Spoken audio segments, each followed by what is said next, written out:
I have often puzzled and puzzled about what it must be like to go to sleep and never wake up, to be simply not there forever and ever. After all, one has some intimation of this by the interval that separates going to sleep from waking, when we don't have any dreams but go to sleep, and then suddenly we're there again, and in the interim was nothing. And if there was never any end to that interval, if the waking up didn't happen, that's such a curious thought. And yet, you know, I believe that although that's rather gloomy kind of consideration, I've found that's one of the most creative thoughts I ever thought in my life, and I keep going back to it. You know, it's in line with a lot of the very fundamental questions that children ask. When they say, "Mummy, who would I have been if you had married someone else?" These are the kind of questions that make us puzzle profoundly about our existence. And one of the reasons why I think thinking about not being, about total non-existence, is so creative, is that in comparison with that thought, the fact that we are seems kind of queer, incredibly odd. But you know, in the Western world, I suppose we have two dominant ideas about what happens to us when we die. There's the old-fashioned idea that after we die, we go to another world. I say old-fashioned, not to say it's out of date. We don't know what the answer to this is. But that's the traditional answer of the Western world. When you die, you go to another life. Maybe heaven, maybe purgatory, maybe hell, who knows? I think nowadays, though, the more general idea, the more plausible idea to many people, is that when we die, we just cease to be. That's all there is to it. But we're inclined, I think, to have in our minds a picture of this, which indeed is depressing, of being shut up in the dark for always and always and always, to be kind of buried alive in a blackness, where we are blind, deaf, and dumb, but somehow still conscious. But in the Eastern world, there are different ideas of this. The major Eastern idea is what is generally known as reincarnation, of going through life after life after life in an endless series. Now, of course, when any idea like that is explained, the first thing that we ask is it true? Is there a process of rebirth? But you know, as this idea is held by deeply thoughtful Hindus and Buddhists, it isn't a belief in something which we can't prove. It's really quite a self-evident notion. Think of it in this way. Supposing I make two statements. Statement one: after I die, I shall be reborn again as a baby, but I shall forget my former life. Statement two: after I die, a baby will be born. Now, I believe that those two statements are saying exactly the same thing. And we know that the second one is true. Babies are always being born. Conscious beings of all kinds are constantly coming into existence after others die.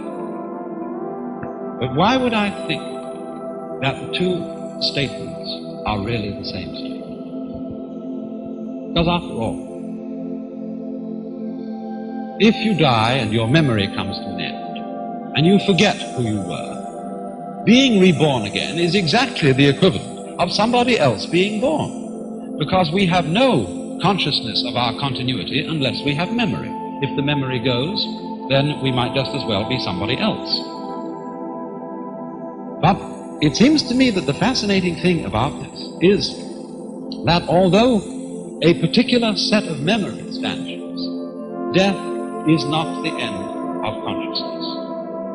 In other words, we are deluded by a kind of fantasy if we think of death as endless darkness. Endless nothingness is not only inconceivable, but it's logically absolutely meaningless, because we aren't able to have any idea, much less sensation of nothing, unless it can be compared with a sensation of something. These two things go together. And therefore, I think what is meant is that the vacuum created by the disappearance of a being, by the disappearance of his memory system, is simply filled by another being who is I, just as you feel you're I. The funny thing, though, about being I, about feeling that one is sort of a center of the universe, is that you can only experience this I sensation in the singular. You can't experience being two or three I's all at the same time. Now then, it seems to me that this idea has three very important consequences. One is that the disappearance of our memory in death is not really something to be regretted. Of course, everybody wishes to hold forever to the memories and to the people and the situations that he particularly loves. But surely, if we think this through, is that what we actually want? Do we really want to have those we love, however greatly we love them, for always and always and always and always? Isn't it inconceivable that even in a very distant future, we wouldn't get tired of it? And this indeed is the secret. This is why the demon of impermanence is in us.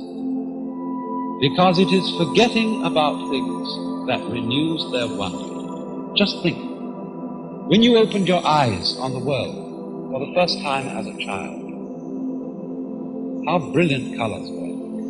What a jewel the sun was. What marvels the stars. How incredibly alive the trees were. That's all because they were new to your eyes.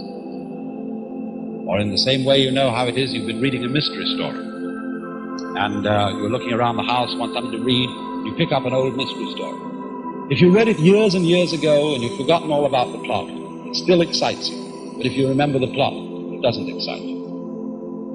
And so, by the dispensation of forgetting, the world is constantly renewed. And we are able to see it again and again, and to love again and again, to have people to whom we are deeply attached and deeply fond, always with renewed intensity, and without the contrast of having seen them before, always. Another consequence of this is a very curious realization to me. Remember that question, who would I be if my mother had married someone else? Who, if I were you, love would say, one might so easily have been you. I might so easily have been born in China and India. Why do I feel that the world is centered in this place, as distinct from some other place? You jolly well know the world is centered where you are.